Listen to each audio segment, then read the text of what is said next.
Hello students and welcome to this video lecture on the conquest of the North and South American colonies by European imperialists. We're going to jump right in there just so we can make sure we get enough time for today. Here's some critical questions for you. Make sure that you understand what's going on. Let's go ahead and take a look at the North and South American regions prior to the arrival of Christopher Columbus. In North America, you have hundreds of smaller tribes, all that have smaller numbers of inhabitants per tribe. We're talking in between 100 members per tribe, up to 1,000 members, or sometimes even 5,000 members strong in some of the larger tribes. Some of these names you might remember or you might have recognized, for instance, the Seminoles, the Creek, the Miami, which is in the modern day Miami, Ohio. You've probably heard of the Sioux or the Apache. I mean, these names have kind of embedded themselves in our culture, and they are, kind of names of famous football teams, etc. These up here, the North American tribes, they work together, they trade with each other, they fight with each other, but for the most part, they kind of keep to themselves. They have their own cultures and identities separate. In the South, we have a much different situation. We have massive empires, the Aztec and the Incan empires. For a while, we had there the Maya Empire, but they were actually absorbed by the Aztecs shortly before Columbus arrived. Both of these empires are in the tens of millions of inhabitants per. They are both warrior cultures, and they are training some of the best fighters in the world. We'll speak a lot about the Aztec warriors known as the Jaguar Knights, who are fierce warriors, the fiercest warriors in North and South America. What we're going to our big kind of theme today is how were Europeans able to conquer such large tracts of land, thousands of miles away from their homeland, with relatively few soldiers, going up against armies that are sometimes hundreds of thousands of soldiers strong.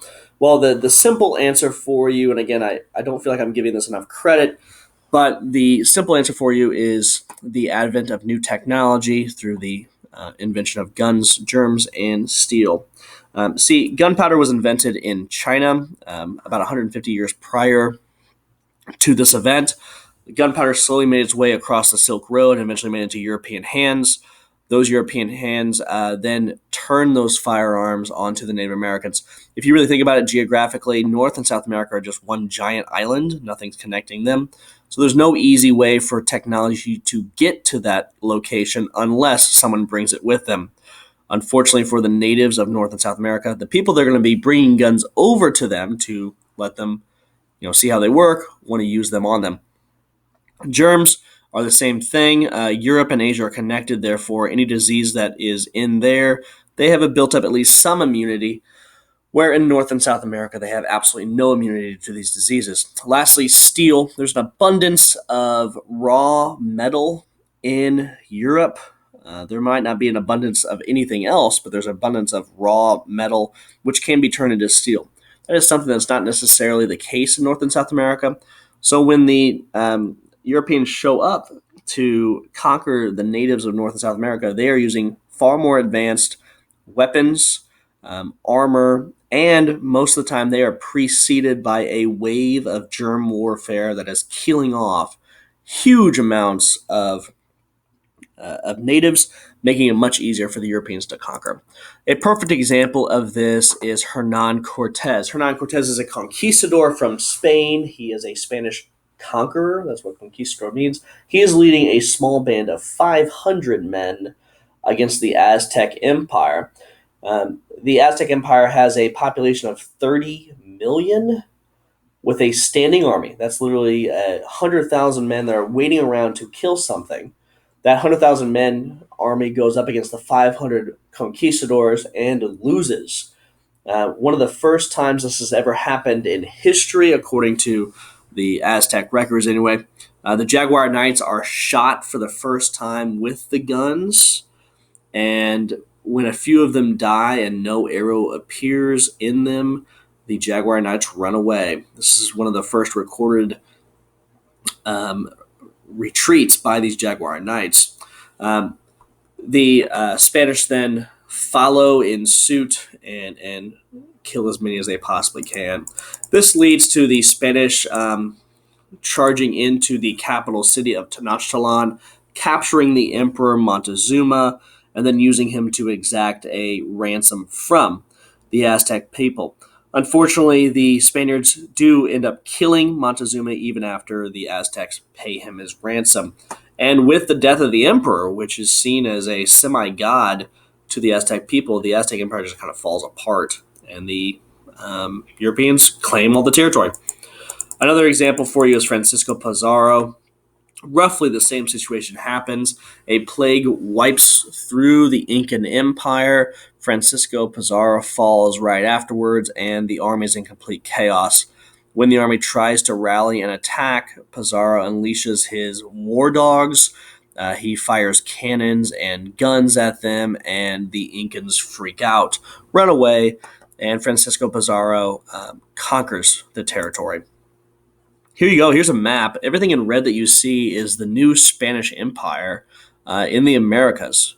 They conquered things as far north as the Great Plains, as far south as the southern tip of Argentina. All of this is a massive plot of land that gives them a massive pool of wealth coming into Spain every single year. They're doing this through a pretty terrible and torturous routine of forced labor.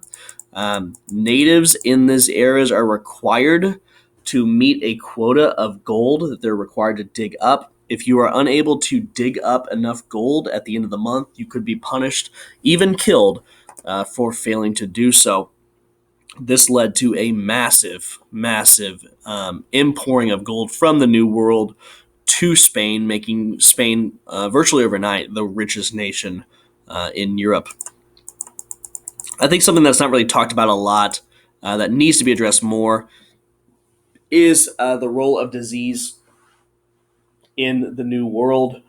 It is estimated that 100 million natives lived in the New World prior to the arrival of Columbus by the year 1600. So within 104 years, within 108 years, if you think about that, it's not very much time in the history of the world. There's a 90% mortality rate. That means 9 out of every 10 natives died, mostly from disease, leaving only 10 million natives remaining by the year 1600. So that's kind of where we get this idea of the sparse natives kind of around.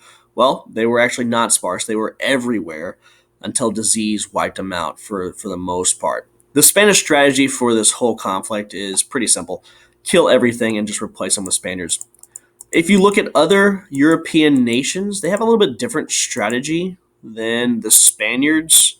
For instance, the French actually decide, hey, let's trade with these people instead. We won't have to kill them all, and maybe we can get more out of it. The Dutch, kind of the same thing. They want to set up small colonies and trade with the native people. The English want to set up larger permanent colonies, and they're going to shove as many people as they possibly can to these colonies. And they're going to start farming and creating cities, and that's something we'll talk a lot more about next unit. One of the first major colonies established by the English is Jamestown, Virginia, in 1607. They throw hundreds of colonists at this every single year, and eventually it sticks. Again, they're looking for gold, never really find it, but they do find a pretty robust farming area that they can start extracting natural resources from. Another one for you is the Pilgrims in 1620. They establish Plymouth Rock and eventually Massachusetts. Great story about Thanksgiving and Thanksgiving that I'll share with you later. The English have a very different strategy. Instead of just killing everyone and then just hoping it works out, they're going to set up large permanent settlements. And then if conflict comes, they're going to use their superior numbers to essentially win the fight. Here's a map just to kind of close out. You remember seeing that map at the very beginning of the hundreds of small little tribes. Here's what the map looks like now after the colonial era, let's say 1630. So within about 130 years, you have massive territories by the English. The red down there, that's the Spanish and the French up there. All right, make sure to take the quiz immediately following this. Have a great evening.